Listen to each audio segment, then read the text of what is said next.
No escuches esta historia a menos que te atrevas a creer que existen hilos del destino que ni la muerte puede cortar. Ese fue el momento que acabó con la poca cordura que me quedaba.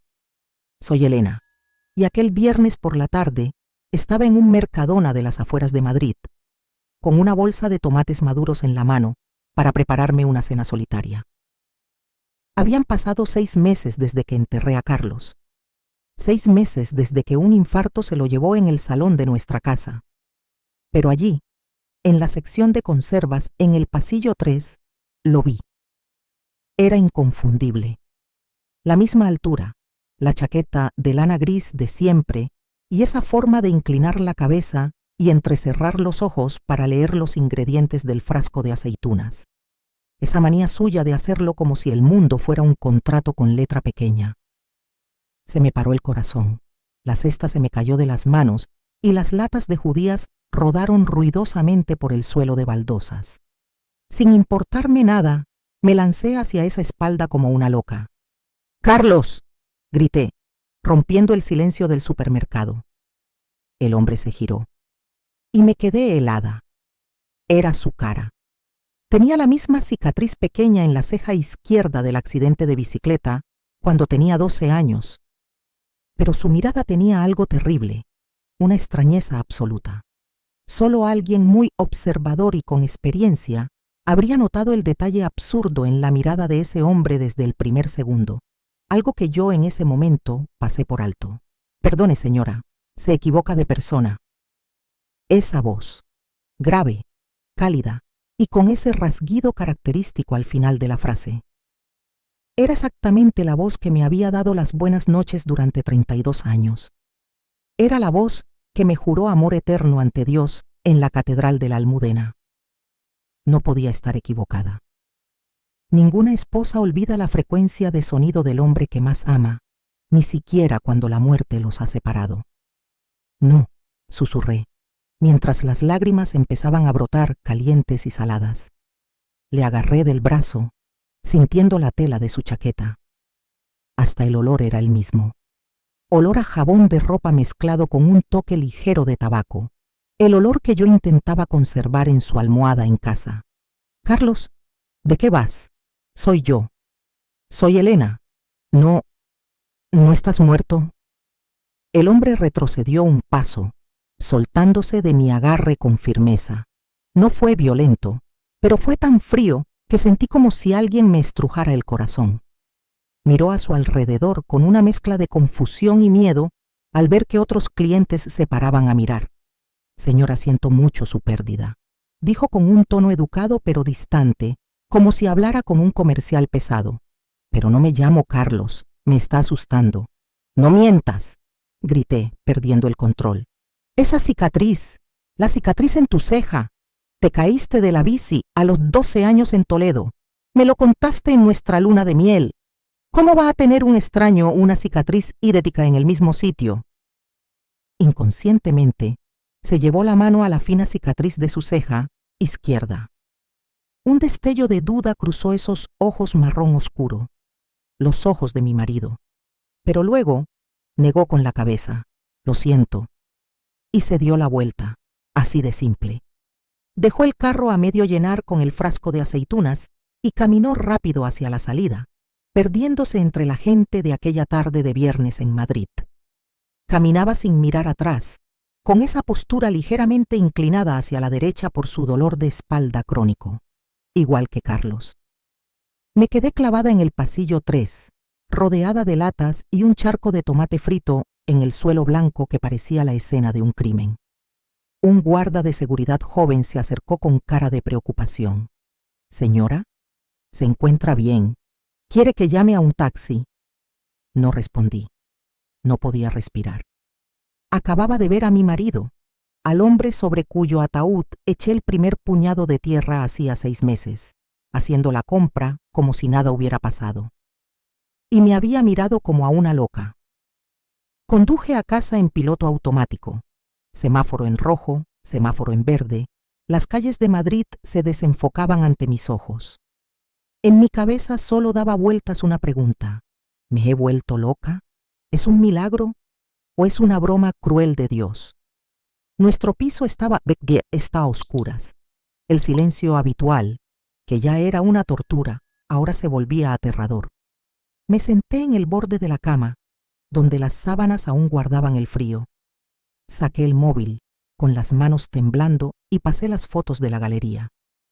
La última foto que le hice a Carlos, 3 días antes del infarto. Estaba en el balcón con una copa de vino, sonriendo al sol de la tarde.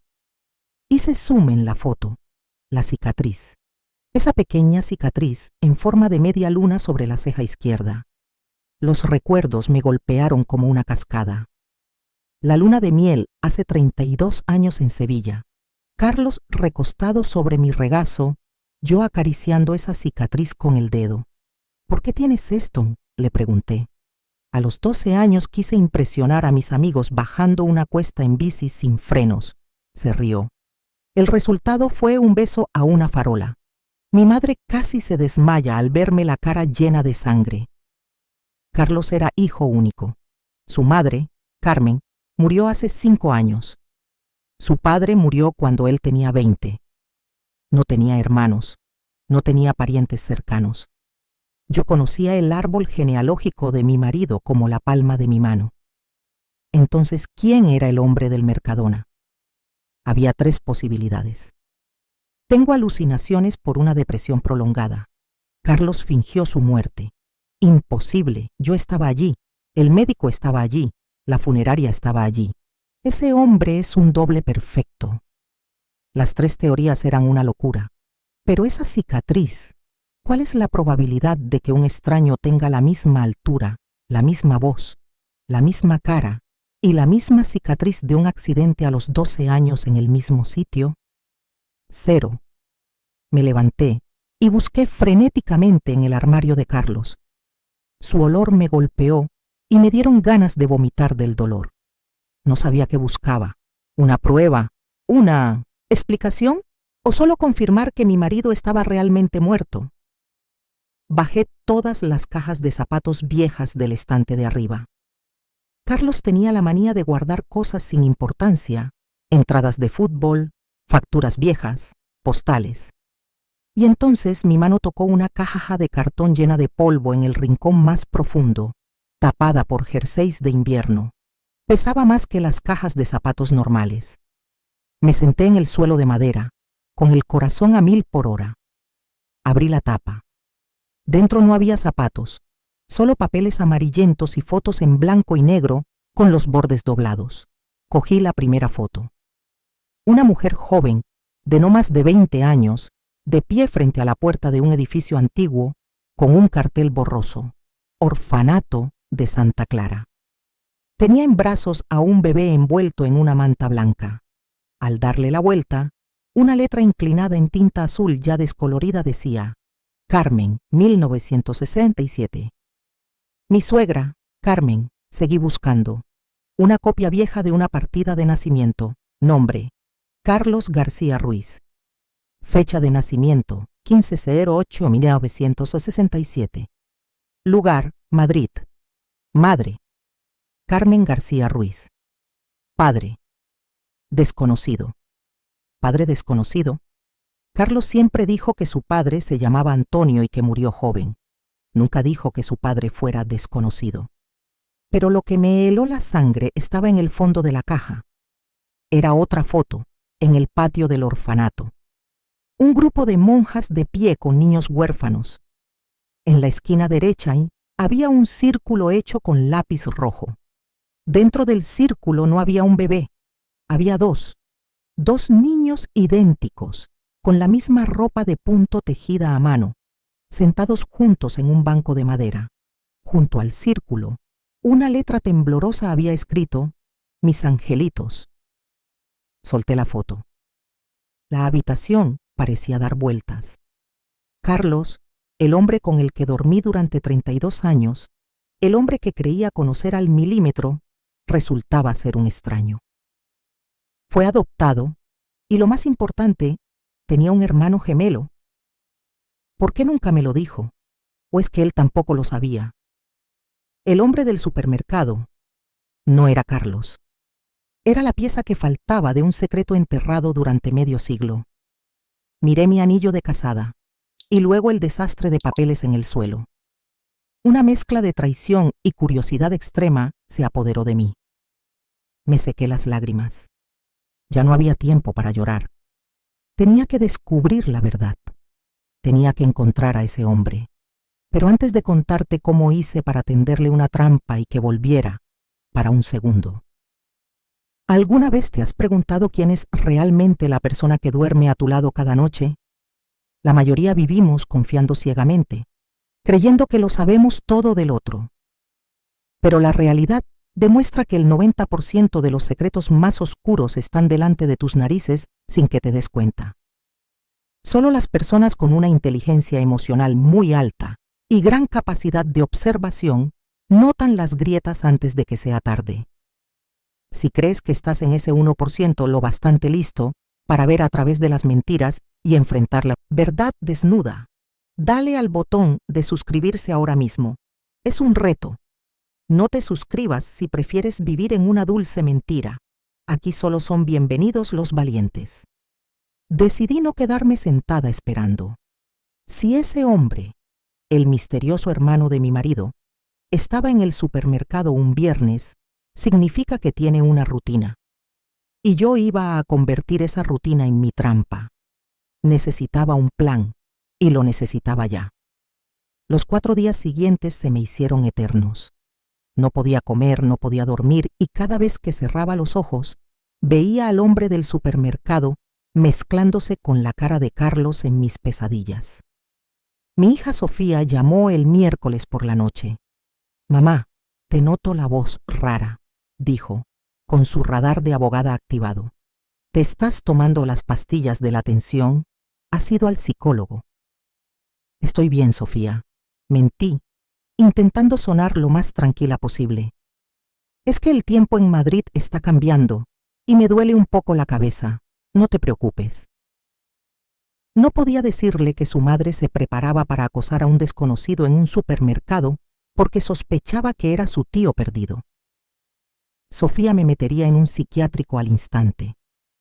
Ella es práctica, cree en las pruebas, en los expedientes, no en las corazonadas de una viuda triste. Durante esos días de espera, hice una pequeña investigación. Busqué en internet Orfanato de Santa Clara. Había muy poca información. Cerró en 1985 y los archivos pasaron al ayuntamiento. Llamé a servicios sociales, pero solo recibí respuestas automáticas y frías. Los expedientes de adopción anteriores a 1990 son confidenciales. Solo el adoptado o una orden judicial permiten el acceso. La puerta burocrática se cerró en mi cara. Mi única esperanza era el hombre del Mercadona. Llegó el viernes. Conduje hasta el súper a las 3 de la tarde, 1 hora antes de que apareciera la última vez. Elegí una mesa en un rincón discreto de la cafetería frente a la entrada y pedí un café con leche que no pensaba beber. Puse el móvil en la mesa, con la foto en blanco y negro de los gemelos y la de Carlos preparadas. 3:30. El corazón me iba a 1000, 40, aún nadie. 4:15. Un Nissan plateado viejo aparcó. Era él. Bajó del coche, con ese mismo andar inclinado hacia la derecha. Hoy llevaba una camisa de cuadros azul claro, con las mangas remangadas. Carlos tenía una igual. Sentí una presión en el pecho. Esperé a que cogiera un carro y entrara en la sección de verduras para seguirle sigilosamente. Esta vez no correría, no gritaría. Tenía que mantener la calma. Lo observé desde lejos, escondida tras las estanterías altas. Compraba muy despacio. Cogía cada manzana. Comprobaba lo dura que estaba, el brillo. Paró en la charcutería y pidió 200 gramos de jamón serrano en lonchas finas.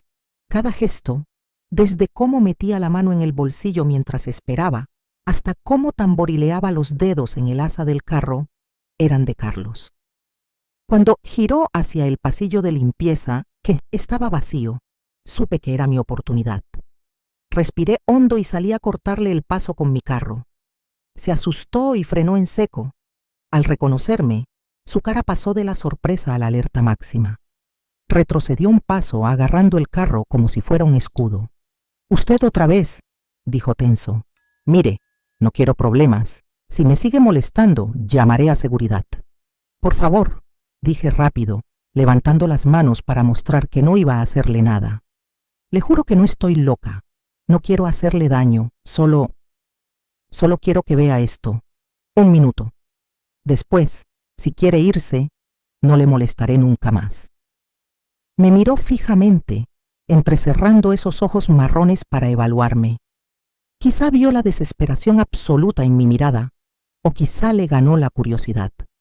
«Un minuto», dijo secamente. Saqué el móvil temblando y abrí la foto en blanco y negro que le había hecho a la original de la caja vieja. Le mostré la pantalla. «¿Reconoce esta foto?». La miró por encima, a punto de negar con la cabeza, pero su mirada se detuvo. Se inclinó más cerca. Pareció dejar de respirar. «Esta es», murmuró, bajando la guardia. «¿Cómo tiene usted esta foto? Esta es mi madre adoptiva. Ella lleva una igual en la cartera. Esa es la madre biológica de mi marido», dije con la voz rota. «Se llamaba Carmen, y el bebé que tiene en brazos es mi marido, Carlos». Levantó la vista de golpe para mirarme. La confusión empezó a extenderse por su rostro envejecido. «Imposible», negó con la cabeza. «Fui adoptado en el orfanato de Santa Clara». «Mi madre adoptiva dijo que mi madre biológica me abandonó allí. A mi marido también», enfaticé cada palabra. «Mire bien, mire la esquina de la foto». Hice zoom en el círculo rojo, donde estaban los dos niños idénticos. «2 niños», susurré. «Son hermanos gemelos». El hombre se puso pálido, soltó el carro y retrocedió hasta chocar con la estantería, haciendo vibrar las botellas de suavizante. «No, soy hijo único. En mi expediente de adopción pone claramente que no tengo hermanos». «Han mentido», di un paso adelante. Ahora era yo quien tenía el control. «O lo ocultaron. Usted tiene una cicatriz en la ceja izquierda. Mi marido también. Usted tiene alergia al mariscos, ¿verdad?». Era una apuesta arriesgada. Carlos tenía una alergia muy fuerte al marisco. El hombre abrió los ojos como platos, mirándome fijamente. «¿Cómo lo sabe?». «Porque a mi marido le pasaba lo mismo». Se me volvieron a saltar las lágrimas. Y lo más importante, su fecha de nacimiento es el 15 de agosto de 1967. El aire a mi alrededor parecía espesarse. La voz, por megafonía anunciando una oferta de salmón, sonaba lejana, como un eco de otro mundo. El hombre me miró, y en ese instante, su muro de defensa se derrumbó por completo. El miedo dio paso a un dolor desnudo. El dolor de un hombre que acaba de darse cuenta de que toda su vida ha sido un rompecabezas incompleto. «Sí», dijo con la voz rota. «15 de agosto, 1967. Me tapé la boca para ahogar un sollozo. Dios mío, era verdad. Su marido preguntó con voz temblorosa. «¿Él cómo se llamaba?» «Carlos», dije. «Carlos García». Cerró los ojos y tragó saliva con dificultad. «Yo me llamo Roberto», dijo suavemente. «Roberto García». Mi madre adoptiva mantuvo el apellido de mi madre biológica en los papeles viejos.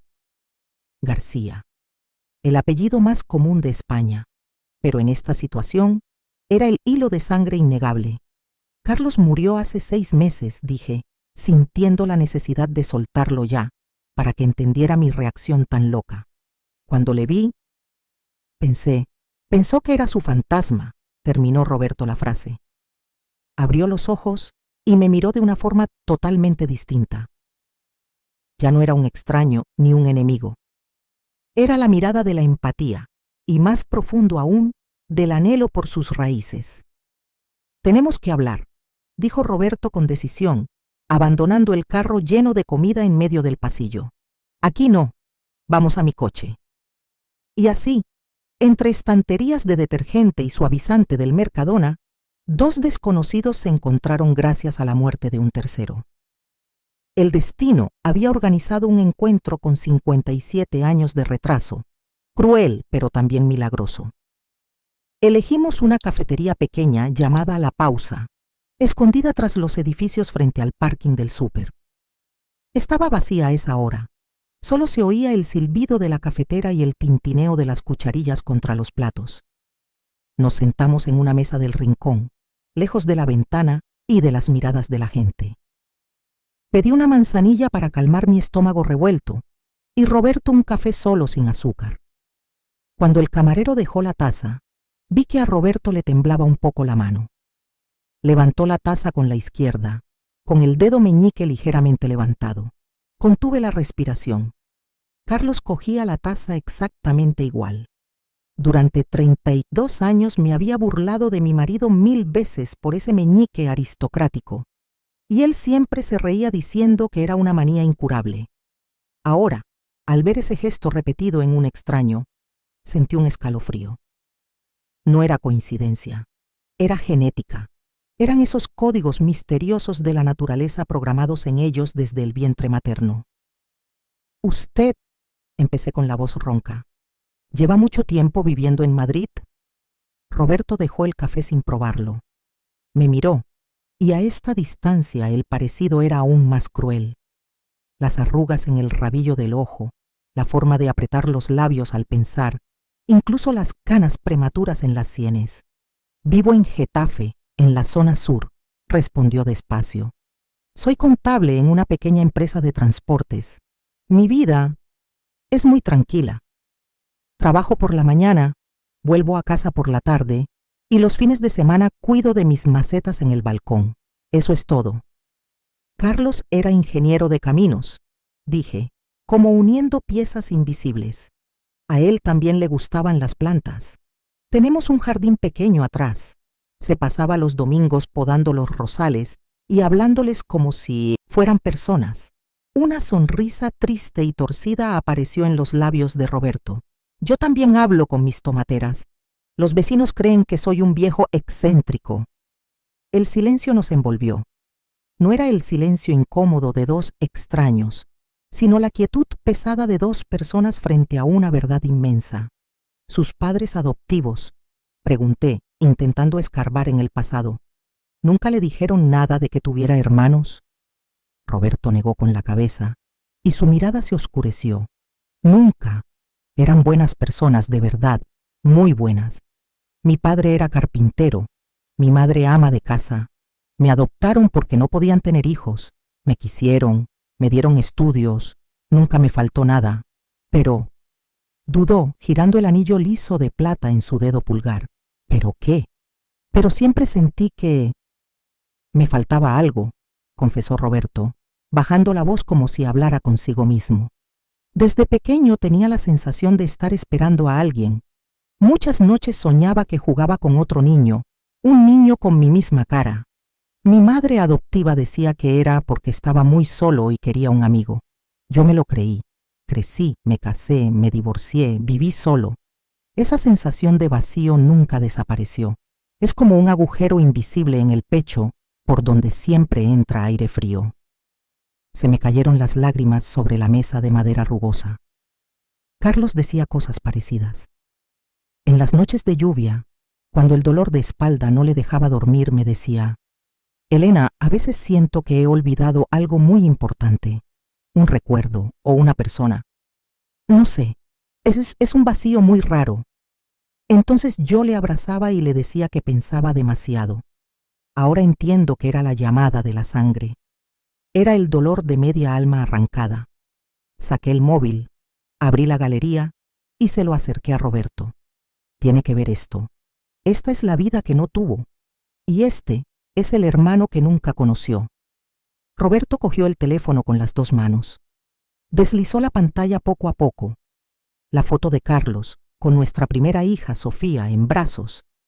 La foto de Carlos sonriendo en la graduación de nuestro hijo pequeño, Miguel. La foto de nuestro viaje a París, con Carlos fingiendo sostener la Torre Eiffel.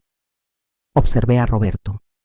Vi cómo se le dilataban las pupilas y se le aceleraba la respiración. Estaba mirando otra versión de sí mismo, una versión más feliz, más completa, rodeada de familia y amor. Parece feliz, susurró Roberto con la voz rota. Era muy feliz, afirmé, y era el mejor hombre que he conocido, honesto, responsable, y quería a su familia con locura. ¿Sabe? Carlos nunca me levantó la voz. Cuando discutíamos se iba al jardín a regar durante una hora para calmarse y luego volvía a pedir perdón, aunque no tuviera la culpa. Roberto soltó una risa ahogada. Yo hago lo mismo, pero como vivo solo, me voy a caminar. Camino durante horas hasta que me duelen los pies y luego vuelvo a casa. Levantó la vista hacia mí, con los ojos rojos y llenos de lágrimas. ¿Por qué? Por Pau. ¿Qué nuestra madre biológica hizo eso? ¿Por qué nos separó? Si no podía criarnos, ¿por qué no nos dio a los dos a la misma familia? ¿Por qué se quedó con Carlos y me abandonó a mí? ¿O es que nos abandonó a los dos y nos separaron después? La pregunta de Roberto fue como un puñal en mi corazón. Era una pregunta sin respuesta, al menos por ahora. La injusticia del destino se mostraba clara. Uno se quedó, o fue adoptado por otra familia, tuvo mujer, hijos, una vida plena. El otro fue apartado. Vivió una vida solitaria, sintiendo siempre que le faltaba un trozo de alma. No lo sé. Negué con la cabeza, y le cogí la mano temblorosa por encima de la mesa. Por primera vez, no le toqué para comprobar o retener, sino para consolar. Su mano era áspera y cálida, una sensación dolorosamente familiar. Pero le prometo una cosa, Roberto. Voy a encontrar la verdad con usted. Carlos ya no está para hacerlo, así que lo haré yo por él. Vamos a averiguar qué pasó en 1967. Roberto miró mi mano sobre la suya. Guardó silencio un buen rato, luchando con un torbellino de emociones. Tristeza, envidia, dolor y una pizca de esperanza frágil. ¿Sabe una cosa?, dijo bajito, sin atreverse a mirarme a los ojos. Cuando la vi en el súper la primera vez, llorando y llamando a Carlos, me asusté. Pero esa noche en casa sentí envidia de ese hombre muerto. Sentí envidia porque había una mujer que lo quería tanto como para volverse loca al ver a alguien parecido. Pensé, si yo me muero, ¿alguien lloraría así? ¿O simplemente limpiarían mi piso y lo alquilarían al mes siguiente? Se me encogió el corazón. Le apreté la mano con más fuerza. Ya no estás solo, Roberto, dije con firmeza, una promesa que salía de lo más hondo de mi conciencia. Tiene familia, tiene una sobrina y un sobrino. Mi hija es abogada, mi hijo es ingeniero, son su sangre, y yo soy su cuñada. Roberto levantó la mirada y una lágrima le corrió por la mejilla hasta caer en la mesa, mezclándose con la mancha de mi té frío. Familia, repitió la palabra como probando un sabor extraño. Tengo familia. En ese momento, mi teléfono vibró fuerte sobre la mesa. En la pantalla ponía Sofía. Miré a Roberto, luego al teléfono. Sabía que esta llamada lo cambiaría todo. No podía ocultárselo más a mi hija. Respiré hondo, me sequé las lágrimas y descolgué. «Diga, Sofía». «Mamá, ¿dónde estás?», sonó la voz preocupada de Sofía. «He pasado por casa y no estabas. Tu coche tampoco. Son casi las 6 de la tarde». Miré directamente a los ojos de Roberto, el hombre con la cara de mi marido, que me miraba con una expectación ansiosa. «Sofía», dije con una calma extraña. «Estoy en la cafetería La Pausa, cerca del Mercadona. Necesito que vengas ya. Llama a Miguel también, es muy importante». «¿Has tenido un accidente? ¿Te pasa algo?», gritó ella por el teléfono. «No, estoy bien», respondí sin apartar la vista de Roberto. «Pero tenéis que venir. Ahora mismo. Hay alguien que quiero que conozcáis». Colgué. Roberto me miró con pánico. «Ah, los ha llamado para que vengan. ¿Ahora?», tartamudeó. «No estoy preparado. Tengo una pinta... Se miró la camisa y se alisó el pelo revuelto. Esa incomodidad tan cotidiana lo hacía parecerse a Carlos más que nunca. Nunca es el momento perfecto para un shock, Roberto, le dije suavemente. Pero necesitan saberlo. Y usted necesita conocerlos. No se preocupe, estoy aquí con usted.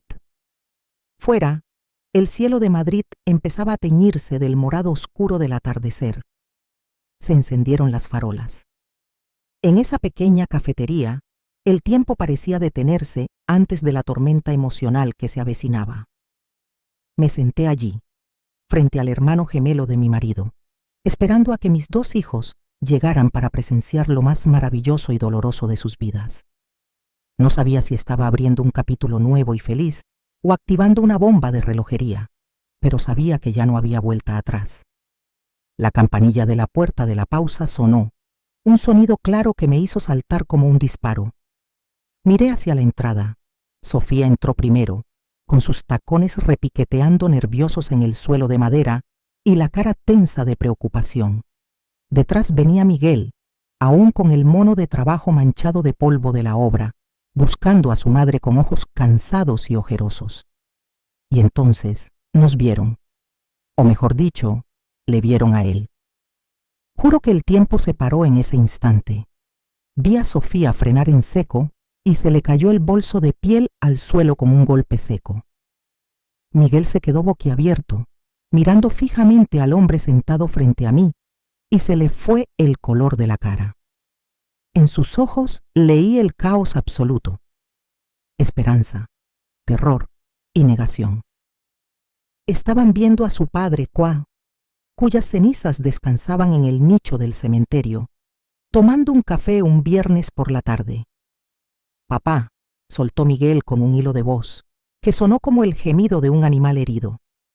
Roberto se encogió en la silla, bajó la cabeza, incapaz de mirar a esos 2 jóvenes, sus sobrinos de sangre cuya existencia desconocía hasta hoy. Apretó las manos entrelazadas hasta que los nudillos se le pusieron blancos. No es papá. Me levanté, con la voz temblorosa pero intentando ser firme, poniéndome en medio para que se calmaran. Sofía, Miguel, venid, sentaos, por favor, calmaos. ¿Cómo quieres que nos calmemos?, gritó Sofía empezando a llorar y estropeándose el maquillaje. Es papá, mamá, ¿qué coño está pasando? Papá fingió su muerte, ¿o nos estás gastando una broma? Señorita Sofía, habló Roberto, esa voz. Otra vez esa voz. Tanto Miguel como Sofía se estremecieron. Era el tono de los consejos, de los cuentos de buenas noches, de los ánimos durante 30 años de sus vidas. Pero ese trato distante de señorita Sofía fue como un jarro de agua fría. No soy Carlos. Roberto levantó la cara. La luz amarilla de la cafetería iluminaba las arrugas y la cicatriz de su ceja. Me llamo Roberto, y creo que soy el hermano de vuestro padre. Tardamos casi 1 hora en explicarlo todo. Las partidas de nacimiento viejas, la foto en blanco y negro del orfanato, las coincidencias raras de la alergia y las costumbres. Sofía, con su instinto de abogada, al principio no paraba de hacer preguntas afiladas, sospechando que fuera una estafa para sacar dinero.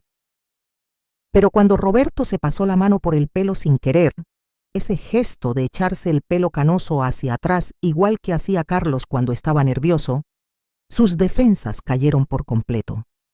Miguel estuvo callado todo el rato. No dejaba de mirar a Roberto como si quisiera grabarse cada rasgo de su cara. Al final, hizo una pregunta que dejó el ambiente helado. Entonces, ¿por qué? ¿Por qué la abuela os separó? ¿Por qué eligió a papá y a ti no? Roberto suspiró, un suspiro pesado cargado con 57 años de soledad.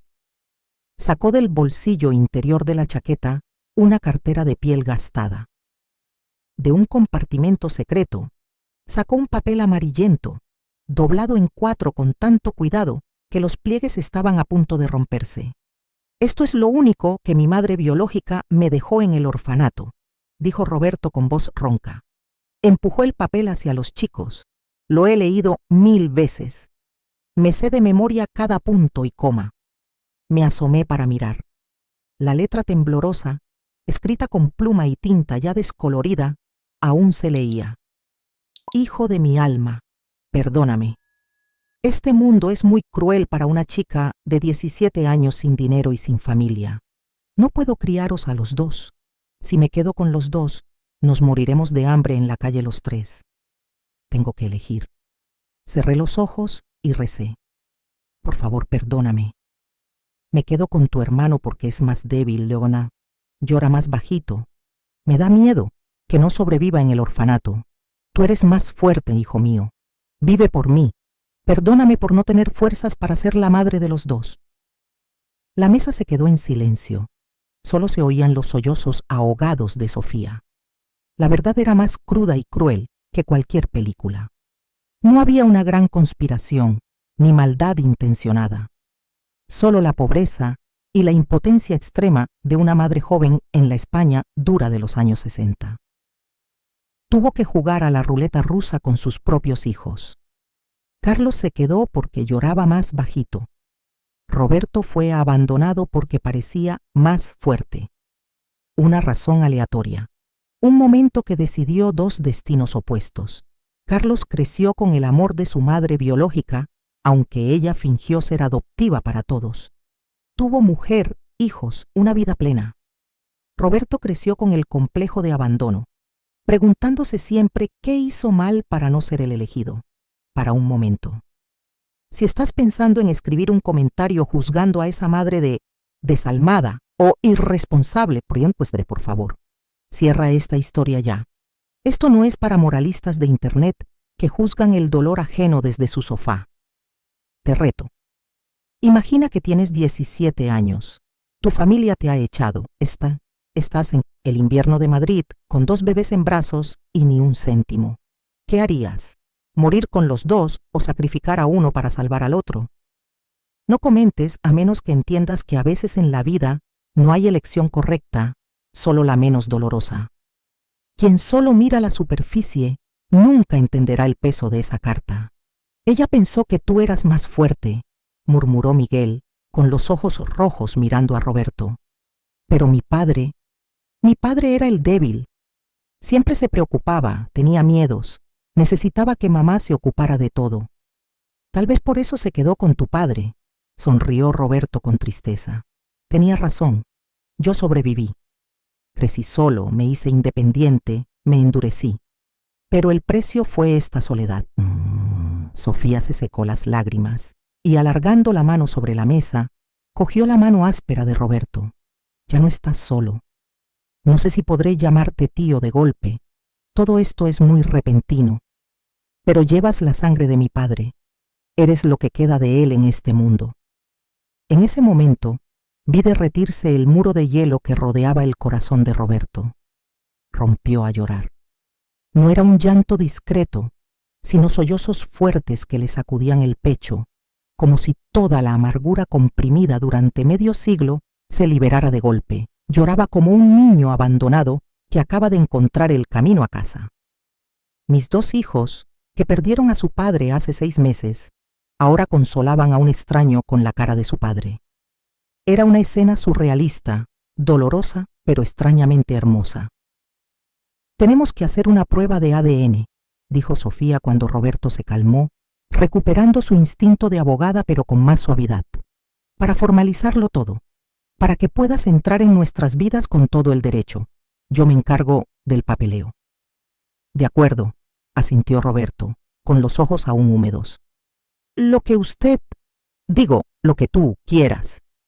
Esa noche, nadie se fue a su casa enseguida. Nos fuimos todos a mi piso. Miguel sacó una botella de vino vieja de su padre. Sofía preparó unas tapas sencillas en la cocina. Roberto se sentó en el sillón viejo de Carlos, ese sillón en el que nadie se había atrevido a sentarse en los últimos 6 meses. Se sentó allí, probando tímidamente, y luego relajó la espalda contra el cojín poco a poco. Es muy cómodo, susurró. Yo miraba desde la puerta de la cocina con una mezcla de emociones desbordándome. No veía a mi marido resucitado. Veía a un hombre nuevo, un miembro nuevo de la familia que estaba sanando. Pero también sabía que la aparición de Roberto no traía solo alegría. Iba a abrir viejas heridas, secretos que mi suegra, Carmen o Lupita, se llevó a la tumba. Y lo más importante, empecé a notar un cambio aterrador en mi propio corazón al ver a Roberto reír con mis hijos. Una vibración que, se supone, una viuda de solo 6 meses como yo no debería sentir. ¿Estaba traicionando a Carlos por sentir calidez ante la presencia de su copia exacta? La respuesta iba a ser mucho más complicada de lo que pensaba. El resultado de la prueba de ADN llegó al correo de Sofía un martes por la mañana, un día de lluvia torrencial, 2 semanas después de aquel encuentro en la cafetería La Pausa. No hubo sorpresas, ni giros de última hora como en las telenovelas baratas. La frase probabilidad de parentesco 99% apareció en la pantalla del iPad como un sello rojo dictando sentencia. Roberto no era un extraño, era el tío carnal de mis hijos, el hermano gemelo de mi marido, la mitad perdida de la sangre García. Aunque ya lo creíamos, la confirmación científica tuvo un impacto psicológico fuerte. Transformó las hipótesis en responsabilidad. Roberto ya no era el pobre señor del supermercado, era familia. Y la familia tiene obligaciones mutuas. Ese domingo, decidí llevar a Roberto al lugar que más necesitaba visitar, pero al que más temía: el cementerio de la Almudena. El cielo de Madrid estaba gris plomizo, y el viento sacudía la gabardina negra de Roberto mientras caminábamos por el sendero de grava hacia la zona familiar. Caminaba a mi lado, en silencio, con un ramo de claveles blancos en la mano, las flores que le dije que le gustaban a su madre. Sofía y Miguel iban detrás, manteniendo una distancia prudente para darle espacio a este hombre. Nos paramos frente a la lápida de granito gris y frío. Había 2 nombres grabados: Carmen García Ruiz, 1947-2019. Carlos García Ruiz, 1967-2000. 4. Roberto se quedó clavado. Miraba fijamente la lápida, soltando vaho blanco en el aire frío con cada respiración. Vi cómo le temblaban los hombros. Estaba frente a las 2 personas más importantes de su vida: la madre que lo dejó porque pensó que era más fuerte, y el hermano gemelo que vivió la vida que él podría haber tenido. ¿Ella está aquí?, preguntó Roberto con voz ronca, sin girarse. Sí, respondí suavemente. Está junto a Carlos. Ella quería a Carlos más que a nada en el mundo. Roberto dio un paso adelante y se dejó caer de rodillas sobre la tierra húmeda. No le importó mancharse el pantalón de vestir caro. Dejó el ramo de claveles junto al jarrón de rosas rojas que yo había puesto la semana anterior. Hola, mamá, susurró. La palabra mamá sonó extraña, dolorosa. Soy Roberto. Soy el hijo que pensaste que era lo bastante fuerte para vivir sin ti. El viento silbaba entre los cipreses creando un sonido melancólico. Roberto tocó el nombre de Carmen en la piedra. Quise odiarte. Durante 57 años me he preguntado por qué no me quisiste. Pero luego leí esa carta. Mamá, no sé si soy tan fuerte como creías. He vivido una vida solitaria. He llorado solo muchas veces. Pero sigo vivo y te perdono. Apoyó la frente en la lápida, sacudido por el llanto. Yo estaba detrás, llorando en silencio. No podía imaginar el dolor de tener que perdonar a una muerta, a la persona que fue el origen de tu vida y también de tu sufrimiento. Después de un buen rato, Roberto levantó la cabeza y se secó las lágrimas con el dorso de la mano. Desvió la mirada hacia el segundo nombre: Carlos García Ruiz. Ese fue el momento más extraño. Roberto estaba mirando su propio nombre, su propia fecha de nacimiento, su propia cara en la foto de cerámica de la lápida. Era como si asistiera a su propio funeral. Hola, hermano, dijo Roberto, más tranquilo pero muy emocionado. Ojalá nos hubiéramos conocido antes. Ojalá hubiera podido invitarte a una cerveza, ver un partido de fútbol contigo o quejarnos juntos de nuestro dolor de espalda.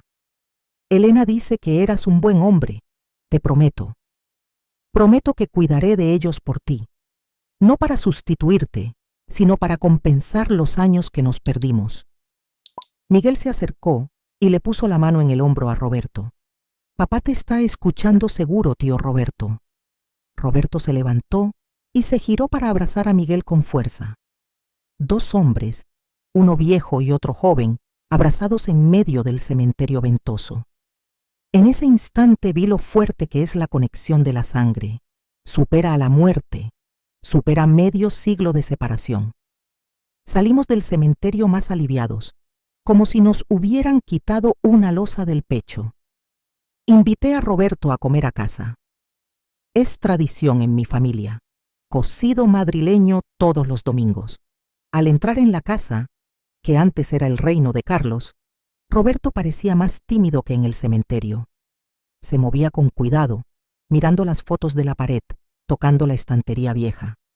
«Tío, ¿puedes mirarme el grifo del jardín de atrás?», preguntó Miguel desde la cocina, intentando normalizar el ambiente. «Lleva goteando una semana y no consigo arreglarlo. Papá lo arreglaba en un segundo». «Déjame ver», respondió Roberto, quitándose la chaqueta, remangándose la camisa.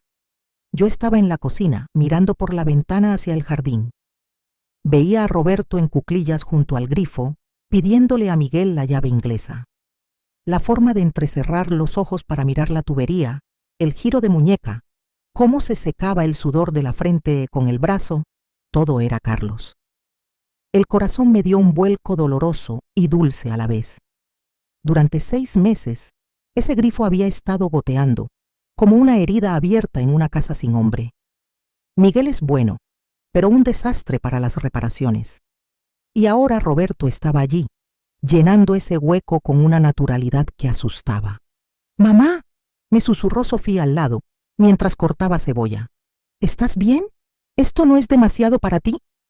«Estoy bien», dije, sin dejar de mirar la espalda de Roberto en el jardín.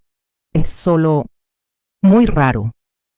«Él no es papá», dijo Sofía, como recordándoselo a ella misma y a mí. «Pero es una parte de él. Mira, se ríe igual que papá». En el jardín, Roberto acababa de arreglar el grifo. Se levantó, abrió el agua y, al ver que salía bien y no goteaba, se giró hacia Miguel con una sonrisa radiante y chocaron las manos. Esa sonrisa, con las patas de gallo en los ojos, había sido el sol de mi vida. La comida fue inesperadamente acogedora. Al principio hubo algo de tensión, pero el vino tinto y el cocido caliente derribaron las barreras. Roberto nos contó sobre su vida de soltero, sus manías raras y su colección de vinilos de música clásica. «¿Te gusta la música clásica?», se sorprendió Miguel. A papá solo le gustaba el rock de los 80. «¿Así?», rió Roberto. «Quizá esa sea nuestra única diferencia. A mí me gusta el orden de Mozart. Me calma». «¿Pero sabes tocar algún instrumento?», se me escapó la pregunta, recordando la guitarra llena de polvo en el trastero de Carlos. Carlos me tocaba canciones cuando éramos novios, pero después de casarnos, el trabajo hizo que lo dejara. «Solía tocar», dijo Roberto con un toque de tristeza, de joven. «Pero a mi exmujer no le gustaba el sonido. Decía que era ruido. Así que la guardé hace 20 años. Aquí hay una guitarra», dije, sintiendo un impulso extraño. «De Carlos. Él también dejó de tocar hace mucho. ¿Quieres probar?». Miguel corrió al trastero y sacó la funda vieja. Roberto la cogió como si saludara a un viejo amigo. Le quitó el polvo y la afinó con cuidado. Sus dedos recorrieron el mástil, al principio algo rígidos, pero tras unos minutos la melodía empezó a fluir. No tocó a Mozart, tocó una balada triste, Lágrimas negras. La música sonó nostálgica y profunda, llenando el salón que había estado en silencio demasiado tiempo. Me senté frente a él, mirando esos dedos largos pisando los acordes. Eran las manos de mi marido, pero la melodía era de Roberto. Una mezcla mágica entre pasado y presente. Me di cuenta de que lo miraba sin parpadear. Y en un breve instante en que levantó la vista, Nuestros ojos se cruzaron. Algo cambió en la habitación. Ya no era solo compasión por el cuñado perdido. Era la vibración de una mujer ante un hombre talentoso y solitario. Un sentimiento de culpa me golpeó de inmediato, asfixiándome. ¿Cómo podía sentir eso cuando acababa de visitar las cenizas de mi marido esa misma mañana? Pero la música seguía sonando, colándose en los rincones más secos de mi alma, regándola con una esperanza frágil que no me atrevía a nombrar. Roberto terminó la canción y todos aplaudieron. Me miró y sonrió tímidamente, y supe que nuestra vida, a partir de hoy, nunca volvería a ser la misma. La primavera llegó a Madrid lenta pero decidida, quitando el frío húmedo del invierno y vistiendo la ciudad de verde. Para mí, esta primavera no era solo un cambio de tiempo, sino un cambio de ritmo vital. Habían pasado 3 meses desde que Roberto entró en nuestras vidas, y su presencia se había vuelto indispensable, tan natural como respirar. Al principio, solo venía los domingos a comer, pero luego, las visitas se hicieron más frecuentes. Se pasaba los miércoles por la tarde al salir del trabajo para ayudarme con el jardín, algo que yo tenía abandonado desde que murió Carlos. Venía los viernes por la noche, a veces solo, para tomar un té y ver una película antigua conmigo en la tele. Los vecinos empezaron a murmurar. Lo sabía. En este barrio, las señoras que toman el sol en los bancos no se pierden nada. ¿Ese es Carlos? No se había muerto. No, es el gemelo. Acaba de aparecer. Uy, qué oportuno. El marido lleva muerto medio año y ya tiene un recambio idéntico. Esos chismes eran como agujas en mi orgullo, pero cada vez que veía a Roberto agachado en el jardín, con las manos sucias de tierra, atando con cuidado los rosales a la verja, decidía ignorar a la gente. Porque no entendían lo que es una casa de 120 metros cuadrados tan silenciosa que oyes a la carcoma. No entendían el consuelo de oír pasos de hombre en casa, aunque no fuera mi marido. Una tarde de abril, Roberto y yo estábamos en el jardín. A Carlos le encantaban las rosas. Plantaba de todo tipo. Pero Roberto tenía otra pasión: los tomates. La tierra de esta esquina es muy buena, dijo Roberto, removiendo la tierra con una pala pequeña. Llevaba una camiseta vieja y pantalones desgastados, y sudaba un poco. Voy a plantar tomates cumato aquí. En julio tendrás tomates negros dulcísimos para ensalada. Carlos odiaba el huerto. Me reí, sentada en un taburete, mirándole trabajar. Decía que las verduras afeaban el paisaje. Solo quería flores. Roberto paró. Apoyó la barbilla en el mango de la pala y me miró. Carlos era un romántico. Yo soy más práctico. Las flores son bonitas, pero los tomates alimentan. Esa broma suave me hizo ver la diferencia entre ellos más clara que nunca. Carlos era intenso, ruidoso, de gestos grandes. Compraba el ramo más grande por San Valentín, pero se olvidaba de cambiar la bombilla de la escalera. Roberto era distinto. Era tranquilo, meticuloso y paciente. No traía flores, pero me había cambiado todas las juntas de los grifos de la casa sin decir nada para que no gotearan. Era el tipo de hombre que planta tomates para que tengas comida, en vez de flores para que las mires. Me gustan los tomates, dije suavemente. De hecho, prefiero comer a mirar. Roberto sonrió, una sonrisa amable que le arrugó los ojos. Pues entonces vamos a tener muchísimos tomates. 2 semanas después, Roberto me invitó a su casa en Getafe. Era la primera vez que entraba en su mundo. El piso estaba en un cuarto sin ascensor de un bloque antiguo. Al entrar, lo primero que me impactó fue el orden, un orden casi desolador. El piso era pequeño, unos 50 metros. Todo estaba colocado milimétricamente. Los libros por colores, los vinilos con fundas de plástico, la cocina impoluta sin una gota de grasa. No había fotos de familia, ni recuerdos de viajes, ni esos adornos inútiles que solemos comprar. Era la casa de un hombre acostumbrado a vivir solo demasiado tiempo, que no quiere dejar huella ni que nadie le invada. Es un poco pequeño comparado con tu casa, dijo Roberto con apuro al ver que yo miraba todo. Es acogedor, mentí un poco. En realidad era frío. Le faltaba el calor de compartirlo con alguien. Roberto fue a la cocina a preparar la cena. Hizo pisto manchego con huevo frito. Me senté en la mesita pequeña, viéndole cortar pimientos y calabacín con la destreza de un chef. ¿Dónde aprendiste a cocinar?, le pregunté. Cuando vives solo tienes dos opciones: comer latas y morir pronto del corazón, o aprender a cocinar, respondió sin girarse. A mi exmujer no le gustaba la cocina, así que cociné yo durante 16 años de matrimonio. Después del divorcio, cocinar se convirtió en mi terapia. El sonido del cuchillo, el aceite friendo, llenaba el silencio. La cena fue extrañamente tranquila y agradable. El pisto estaba delicioso, con sabor intenso a verdura fresca. Bebimos un vino tinto barato pero suave. Elena, Roberto dejó la copa, mirándome a los ojos.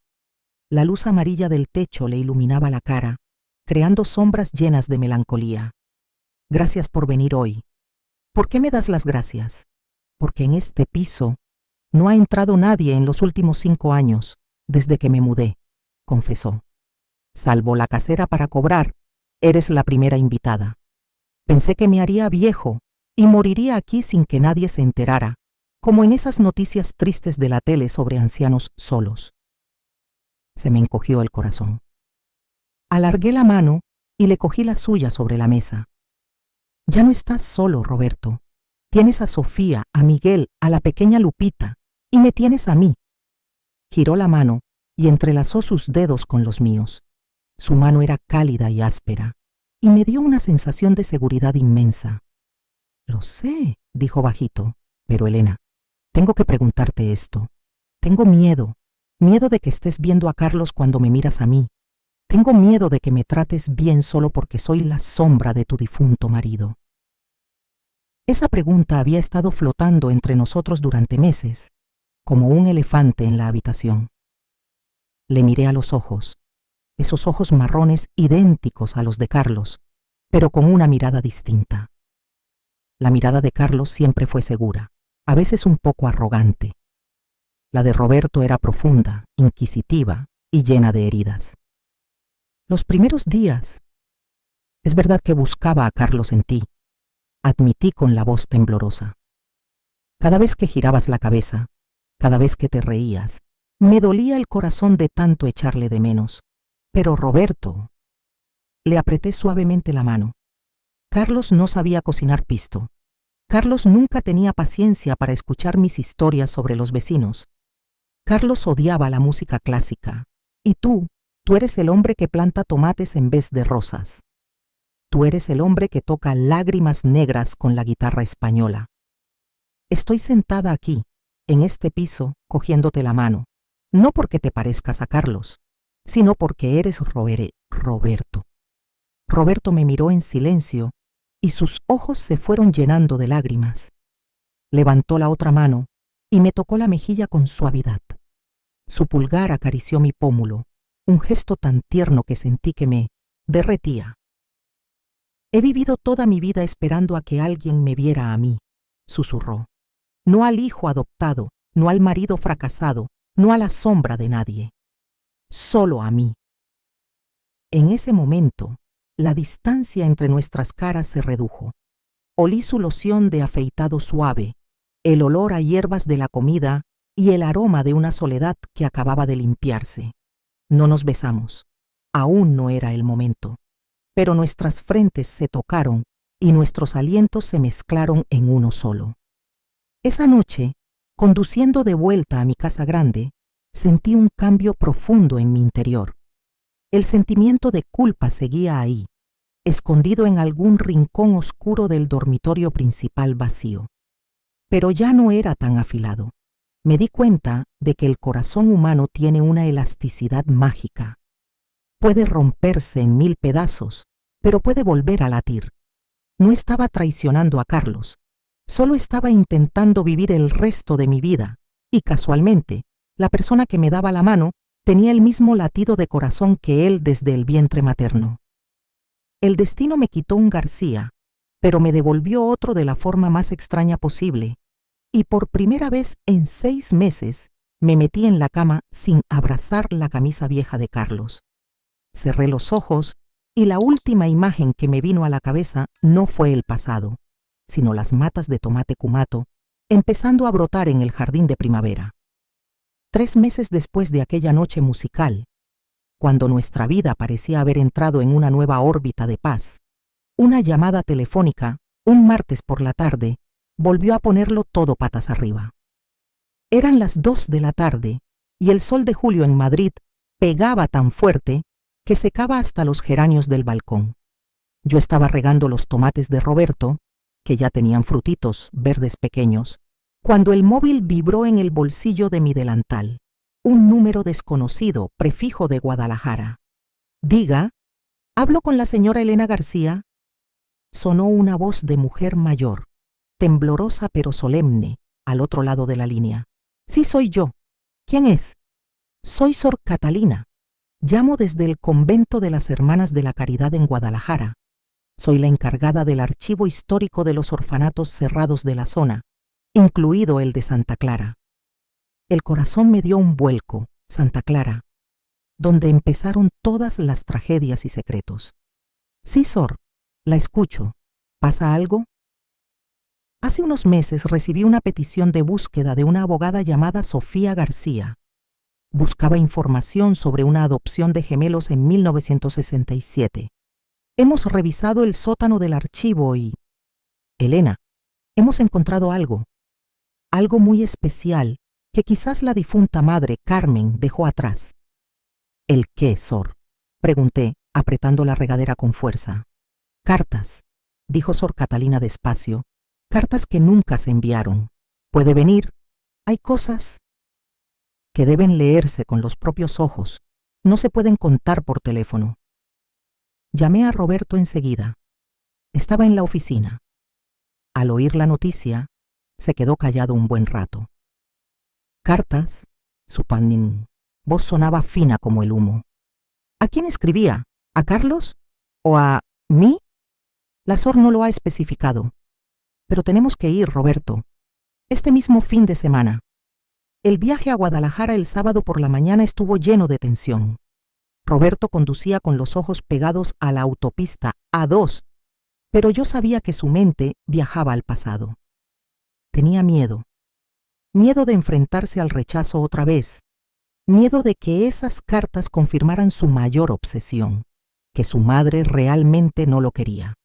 El convento era un edificio antiguo de piedra, escondido entre cipreses silenciosos. El olor a incienso y papel viejo nos golpeó al entrar en el archivo. Sor Catalina, una mujer menuda con ojos brillantes tras unas gafas de culo de vaso, nos esperaba. En su escritorio de roble oscuro había una carpeta amarillenta atada con una cuerda. «Sentaos, hijos», dijo con voz de abuela. Miró a Roberto fijamente y sonrió con tristeza. «Tienes sus ojos, los de Carmen». Roberto tragó saliva, sentándose en el borde de la silla con las manos apretadas sobre las rodillas. «¿Dijo que había cartas?» Sor Catalina asintió y desató la cuerda con sus manos arrugadas. Carmen, o Lupita, como la llamábamos entonces, era una chica pobre, pero con mucho orgullo.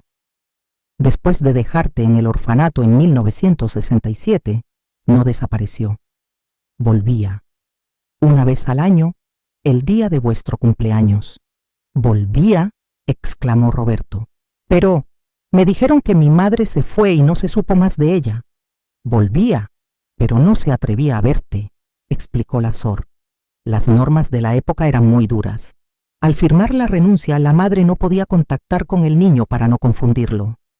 Carmen solo podía mirar desde lejos, a través de la verja de hierro, cuando las monjas sacaban a los niños al patio al sol. Y escribía cartas. Escribía estas cartas y nos pedía que se las guardáramos, con la frágil esperanza de que algún día, cuando tuvieras 18 años, vinieras a buscarlas. La monja empujó el paquete de cartas hacia Roberto. Había más de 20 sobres, todos de color marrón oscuro por el tiempo, con los bordes gastados. En cada sobre había una frase escrita con cuidado: para mí, Roberto. Roberto cogió la primera carta temblando. Me miró pidiendo ayuda. Asentí para animarle y le puse la mano en el hombro. Si esta historia te está tocando el corazón, me susurré a mí misma y a quien estuviera siguiendo este viaje, compártela con la gente que quieres, porque ahí fuera hay mucha gente viviendo con el dolor del abandono sin saber que la verdad a veces está llena de amor. Roberto rasgó el sobre. El papel de dentro era finísimo, lleno de letra apretada en tinta azul descolorida. Empezó a leer con la voz rota. 15 de agosto de 1968. Roberto, mi niño pequeño, hoy cumples 1 año. He hecho un pastelito, le he puesto una vela y te he cantado cumpleaños feliz en esta habitación de pensión fría. Tu hermano, Carlos, duerme a mi lado. Acaba de empezar a andar. Cada vez que lo veo caerse y levantarse, pienso en ti. ¿Tú ya andas? ¿Te haces daño al caer? ¿Hay alguien que te bese la frente cuando lloras? Perdóname. Perdóname 1000 veces. Nunca pienses que te dejé porque quería más a Carlos. No fue así, hijo mío. Roberto paró. Las lágrimas caían sobre el papel viejo. No podía seguir. Cogí la carta con cuidado y leí por él el siguiente párrafo, el más importante, el que descifraba el misterio de los últimos 57 años. Aquella noche en el orfanato, cuando la madre superiora dijo que solo podía quedarme con uno porque no tenía dinero para leche para los dos, quise morirme. ¿Cómo puede una madre elegir entre sus 2 mitades? No elegí, Roberto. Cerré los ojos, di 3 vueltas sobre mí misma hasta marearme y extendí los brazos. El bebé que tocara mi mano derecha, me lo quedaría. El que tocara mi mano izquierda, se lo dejaría a Dios y a las monjas. El destino puso a Carlos en mi mano derecha. ¿Y tú? Tú estabas a mi izquierda. No fue una elección del corazón, fue la crueldad de la pobreza. Te dejé con la esperanza de que te adoptara una familia rica, buena, gente que pudiera darte la vida que yo no podía. Te solté la mano para que tuvieras una oportunidad de vivir, no para que te murieras de hambre conmigo. La habitación se quedó en silencio absoluto. Solo se oían los sollozos de Roberto. Abrazó la carta contra su pecho y apoyó la cabeza en la mesa. Así que era verdad. No hubo favoritismos. No hubo eso de que él fuera más fuerte o Carlos más débil. Todo fue un juego de azar cruel provocado por la miseria. Un giro, un brazo extendido y 2 destinos que se separaron. Ella me quería, dijo Roberto entre lágrimas, con la voz rota pero aliviada. Me quería de verdad. Quería que tuviera una vida mejor. Así es, dijo Sor Catalina, también con los ojos llorosos. Y tenía razón, ¿verdad? Te adoptó una familia buena, estudiaste, tienes una profesión. Si te hubieras quedado con Carmen, quizá habrías acabado limpiando zapatos o vendiendo lotería por las calles de Madrid en los 70. Roberto levantó la cabeza, miró a la Sor y luego a mí. Su cara empapada en lágrimas se iluminó de repente con una paz extraña que nunca le había visto. Era liberación. La espina clavada en su corazón durante medio siglo, la pregunta de ¿por qué me abandonaron? Por fin había salido. No fue abandonado. Fue sacrificado para que pudiera sobrevivir. Pasamos toda la tarde leyendo las cartas. Carmen escribía sobre el primer día de colegio de Carlos, sobre cuando se rompió el brazo, sobre lo difícil que era ser madre soltera. Pero en cada carta dedicaba la mitad a hablar con Roberto, contándole la vida del hermano gemelo que no conocía y rezando por él desde lejos. Cuando salimos del convento, ya caía la tarde. La luz dorada del atardecer cubría los muros de piedra antiguos con un color miel cálido. Roberto llevaba la carpeta en la mano como si fuera un tesoro. ¿Sabes, Elena?, me dijo mientras caminábamos hacia el coche. Toda la vida pensé que era una pieza sobrante en este mundo, pero hoy sé que soy la persona por la que más rezó mi madre. Le cogí la mano y se la apreté fuerte. Y ahora has encontrado el camino a casa. con Carlos, con mamá y con nuestra familia. Roberto se paró, se giró y me miró. Me puso la mano en la mejilla con una mirada profunda y llena de cariño. Gracias. Si no fuera por tu insistencia, por tu locura aquel día en el supermercado, me habría muerto poco a poco en un malentendido eterno. No solo me has salvado de la soledad, Elena, me has devuelto una vida entera. Sonreí, aunque tenía lágrimas en los ojos. Vámonos a casa, Roberto. Tus tomates necesitan agua. Subimos al coche, dejando atrás los muros del convento y el pasado doloroso. El coche rodó hacia Madrid, hacia el futuro. Sabía que en el camino por delante ya no habría fantasmas atormentándonos. Solo dos personas, llevando la memoria de los que se fueron, ayudándose a caminar el resto de la vida. Pero la historia no acaba aquí, porque cuando se cierra una puerta del pasado, se abre una del futuro con nuevos retos. ¿Será nuestro cariño lo bastante fuerte para superar los prejuicios sociales y nuestros propios complejos? Vamos a ver el final. Y no olvides, si crees en el poder curativo de la verdad, dale a me gusta y comparte este video con tus amigos más cercanos. ¿Quién sabe? Igual ellos también necesitan creer en los milagros de la vida real. El otoño llegó a Madrid con vientos frescos, tiñendo de amarillo los plátanos de sombra del Paseo de la Castellana. Habían pasado 6 meses desde el viaje a Guadalajara, y nuestra vida había cambiado de forma silenciosa pero profunda. Roberto ya no era una visita de fin de semana. Se había convertido en una parte indispensable del latido de esta casa. Aquel sábado por la mañana, Roberto llegó más temprano de lo habitual, con una bolsa de papel aceitada con churros calientes y chocolate espeso, mi desayuno favorito. Nos sentamos en la cocina, mirando al jardín donde los rosales empezaban a perder las hojas para dormir en invierno, mientras los tomates Cumato de Roberto seguían resistiendo con los últimos frutos rojos oscuros. «Elena», dijo Roberto, con un tono vacilante muy raro en él. Dejó la taza de chocolate y entrelazó las manos. «Tengo que decirte algo, y espero que no te asustes». Le miré y el corazón se me aceleró. «¿Pasa algo? ¿Estás mal de salud?» «No, estoy bien», negó con la cabeza y tomó aire para armarse de valor. «Es sobre nosotros. Elena, estos meses han sido los más felices de mi vida. No porque haya recuperado a mi familia, sino porque te he encontrado a ti. Sé quién soy. Sé que tengo la cara de Carlos. Sé que mi existencia siempre te recuerda el dolor de tu pérdida». Pero levantó la vista y sus ojos marrones me miraron con una sinceridad desnuda. «Me he enamorado de ti, no porque seas la mujer de mi hermano, sino porque eres Elena, la mujer más fuerte y cálida que he conocido». La cocina se quedó en silencio. Solo sonaba el tic-tac del reloj de pared. La confesión no era una sorpresa total. Lo había notado en cómo me miraba cuando yo reía, en cómo me ponía la chaqueta cuando hacía viento, pero oírlo en voz alta me dejó aturdida. «Roberto», susurré con los ojos llenos de lágrimas, yo también siento algo por ti, pero tengo miedo, me siento culpable. Cada vez que soy feliz contigo, siento que estoy traicionando a Carlos». «Lo entiendo», dijo Roberto suavemente, cogiéndome la mano. «Nunca quiero sustituir a Carlos. Nadie puede sustituirlo.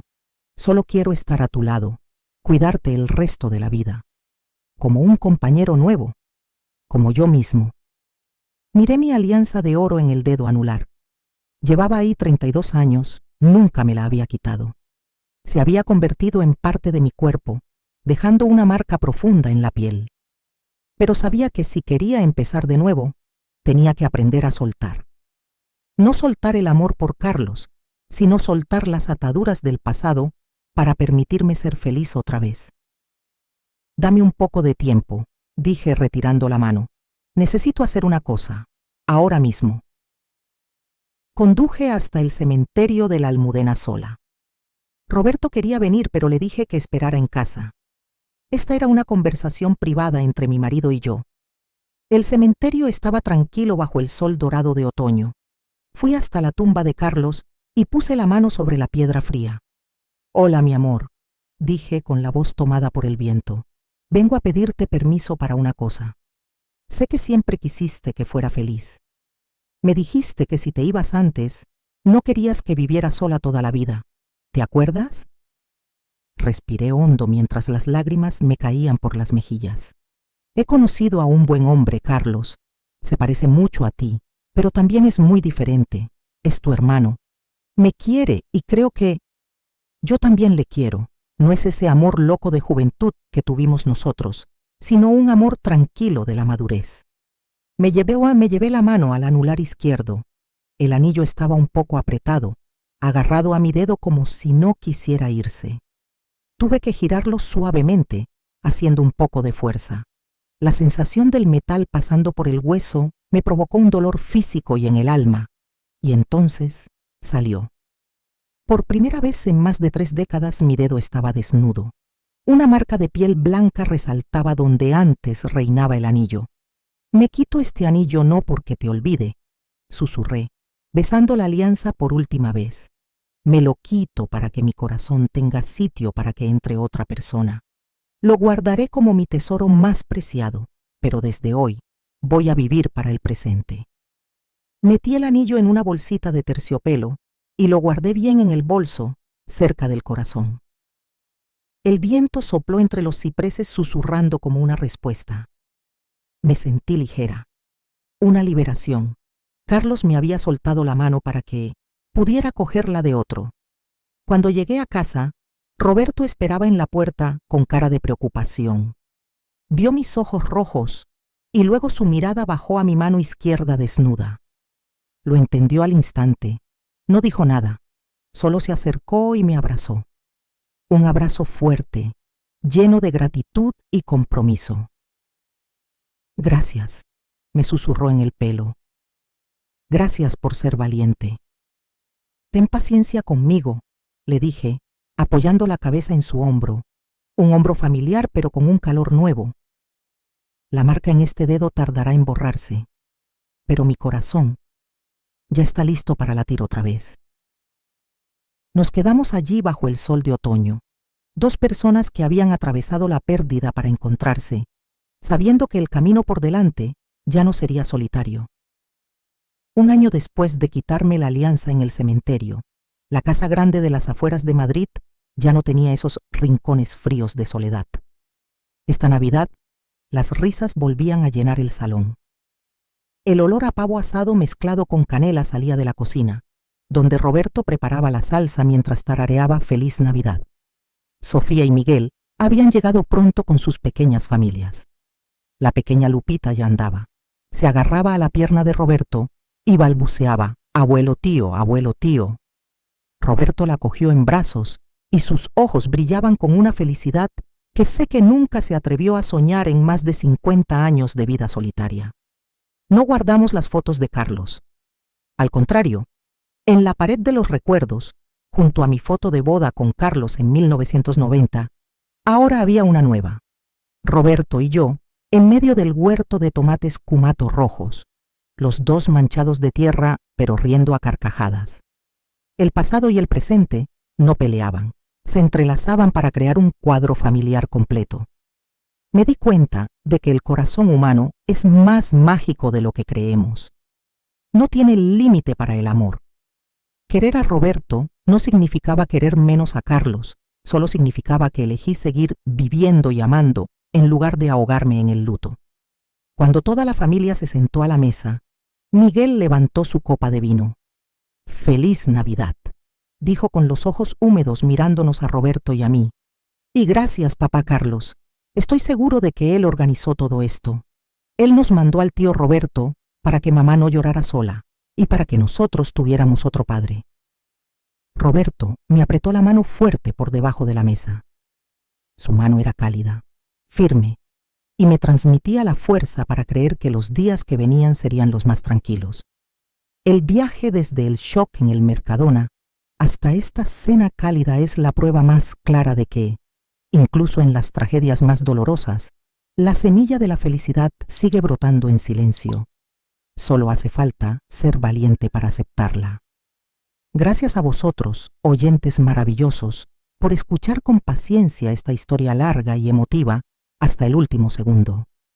Vuestra compañía y vuestros comentarios son el motor para contar el viaje de mi vida. Espero que la historia de la familia García os haya dado un poco de fe en los milagros cotidianos y os recuerde que nunca es tarde para encontrar la felicidad o un hogar. Si te ha gustado esta historia y quieres escuchar más relatos reales y profundos sobre la vida, el amor y los giros del destino, dale al botón de suscribirse y activa la campanita ahora mismo.